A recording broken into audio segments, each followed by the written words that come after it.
But before I do that, I want to talk a bit about the weirdness of quantum. In 1905, beginning in 1905, was a very transformative year.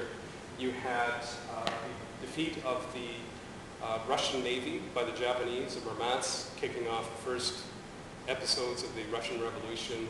You had the first successful half-hour flight of the Wright brothers airplane at Kitty Hawk. The addition of growth of Canada with the addition of Saskatchewan, Alberta. A lot of amazing things happened this year. One of the biggest ones, though, was 3 papers by this guy. And I should point out he's an all-star as much for the legs as the brains. But the shoes. But it's the shoes, though.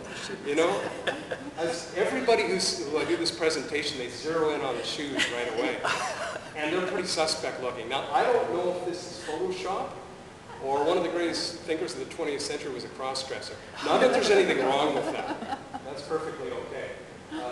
Maybe Einstein was a bit of a shoe whore. I don't know. It's whatever. In any case, Einstein was famously in 1905 came out with 3 papers that totally revolutionized our conception of the world. One was on Brownian motion, the other was the electrodynamics of moving bodies, which was the beginning of relativity theory, and the other was this, the photoelectric effect. So what Einstein did, he took the thinking of Max Planck about energy being quantized, being in units, whole units, and applied it to light. And he explained the photoelectric effect when you knock an electron, when an electron is knocked off the surface of an atom, it's because a particle of light has struck it and it's bounced off. And this eventually turned out to be an accurate viewpoint. He won the Nobel Prize for this. But it introduced a really bizarre kind of new picture of the world, because now you've got light being both particle and wave. Well, this is really weird because particles and waves are about as different as Cheerios and cheerleaders. Conceptually, they're very hard to bring together. And Einstein introduced this. And when I talk about light in the sense of wonder and awe, Einstein himself gave us a completely different view of the universe based on one simple thought from his childhood. As a young boy, he wondered one thing: what would the world look like if I could ride along in a beam of light? And that thought that stuck with him over time, he developed all of these thought experiments. Everything came out of this one, the consequences logically came out of this one thought, this one question: what would the world look like if I was on a beam of light and I could see the world from that perspective? Now, as I said, Einstein determined light was a particle. It was also known to be a wave at that point. We talk about light being a disturbance in the electromagnetic field. So you have an oscillation of the electric field and the magnetic field at right angles to each other. Light, visible light, is right in the middle spectrum, all the way up from high-energy cosmic gamma rays to low-energy radio waves. And what we see is just a very small portion of the electromagnetic spectrum. And today we talk about the quantum wave function. So all things are quantized. We determined over time, scientists determined. So all matter and all energy comes in, has both particle wave aspects, particle wave duality. So we talk about finding the position of a particle based on probability, its most probable position. The quantum wave function comes out of this. Now, Einstein didn't really like this at all. He didn't like the direction things were going, because to him, as he famously said, you've all heard the quote, "God does not play dice with the world." He didn't really buy into the concept that this uncertainty was a real feature of physics. He thought there was something missing. Not that quantum theory was mistaken, he thought it was incomplete. So he argued with Niels Bohr back and forth, Danish physicists. Today, most scientists, most physicists, well, the vast majority of them, side more with Bohr or Heisenberg than they do with Einstein. They figure that uncertainty is an inherent feature of the universe at a certain level. Improbability reigns supreme. And Bohr said, if you can talk about quantum theory without feeling dizzy, you haven't understood the first thing about it. Mm-hmm. And physics is weird. There's no denying. Physics is very, very strange. This sums it up. People have trouble with this space-time concept, understanding exactly what's going on. Physics is comically weird. Here's the uncertainty principle. Wondering if he should take the new position at a junior high. Might lose momentum. It's a joke for you physics fans. Okay, if you don't get it, it's okay. Not to understand quantum humor, especially my quantum humor. No problem. Now, surveying all of these new ideas as they appeared at the beginning of the 20th century, you had figures like J.B.S. Haldane, the geneticist, and probably some of you have heard this quote here. My own suspicion is that the universe is not only queerer than we suppose, but queerer than we can suppose. And John Archibald Wheeler, who inherited Einstein's position at the Institute for Advanced Study in Princeton, he said that we will first understand how simple the universe is when we recognize how strange it is. So we're all in agreement, scientists are all in agreement, regardless of the differences they may have. We live in a really weird, strange universe, very bizarre place. This is summed up by another cartoonist. I don't know who this guy is, some upstart called Larson. Can you read that? You all read that at the bottom? It says, oh, look at that, Schuster. Dogs are so cute when they try to comprehend quantum mechanics. Dogs have trouble with this stuff. They don't really understand it well. Here's Schrodinger's dog. He mistakenly thinks he can polish off Schrodinger's cat just through the act of observation. Another joke for you physics fans. So much for those jokes.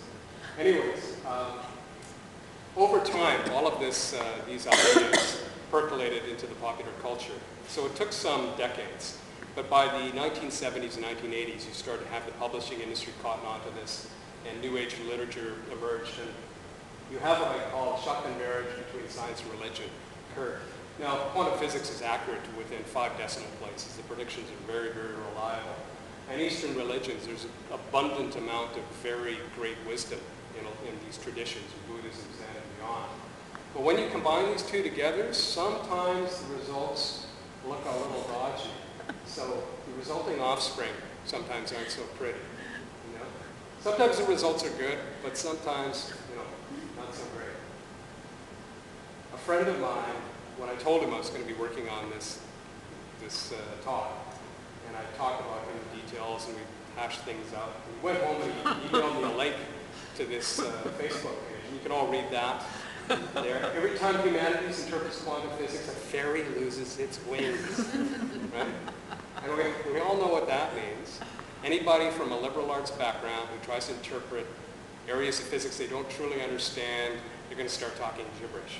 And I know this didn't apply to me because I don't come from a liberal arts background, so it couldn't have meant me. I'm just a freelancer. Now, what happened with this revolution in science is by reintroducing the observer, which happened in both relativity and quantum theory, the observer's role became more important, more primary. What happened was it was slowly reintroducing in a nuanced way the subjective back into the objective viewpoint. And the objective viewpoint is always what we can measure, what's measurable, what we can attach numbers to. Everything else is secondary, not important. And this viewpoint runs very deep within science.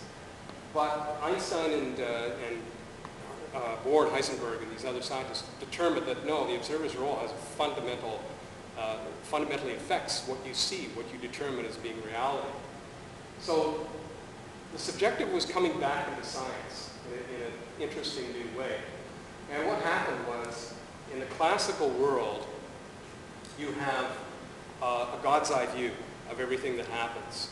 So you have, it's like the third person narrator in a Victorian novel, where you're describing things and the author's role doesn't really matter. They're just the descriptor of this overall viewpoint of these people. The viewpoint now today is that of a participating observer. So it's more like a Charlie Kaufman film. So being John Malkovich, Eternal Sunshine of the Spotless Mind, you have these weird feedback loops, self-referentiality.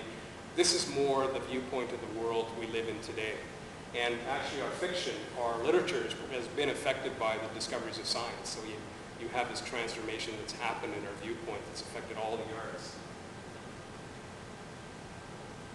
Now, before I get too heavy duty on this, I'm going to give you all a Zen riddle here and see how many can successfully deal with this. And it goes like this. How many Zen monks does it take, that's the other Zen riddle I have. Why is it Zen monks have difficulty vacuuming in corners? Anybody? No? Guess? No? Because they have no attachments. Feel free to groan or applaud. Whatever works for you. But here's the real thing, Koa. This is who's the master that makes the grass green. This is the real deal here. Anybody want to venture a response to that? Have an idea? No? Okay. Sorry? I am. You yourself? Yeah, that's pretty close. I like the response of Robert Anton Wilson. He interpreted this, the American philosopher, kind of a comic philosopher, stand-up philosopher he called himself. He said that we're all the master who makes the grass green. Because green is not a property of the external world. It's something that consciousness projects outward into the world. So there are wavelengths of light that are tightly associated with green, red, and we all see certain parts of the spectrum as being green, red, yellow. But the actual subjective property of these colors is inherent to our consciousness, inherent to the subjective viewpoint. It's not part of the physical world. So this is just one of the weird things about consciousness. When you think of it, it contains so much of the universe that we live in that can't actually be measured.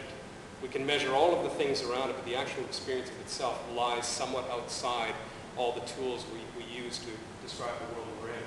I came across a great quote when I was putting this together. I just chanced upon it by John Updike, an American writer. And he said, when we try in good faith to believe in materialism, in the exclusive reality of the physical, we are asking ourselves to step aside. We are disavowing the very realm where we exist and where all things precious are kept. The realm of emotion, conscience, of memory, and intention and sensation. So all of these things that are part of subjectivity, of consciousness, that are difficult to actually numerically break down, they're part of what we consider to be the most important, really, our humanity.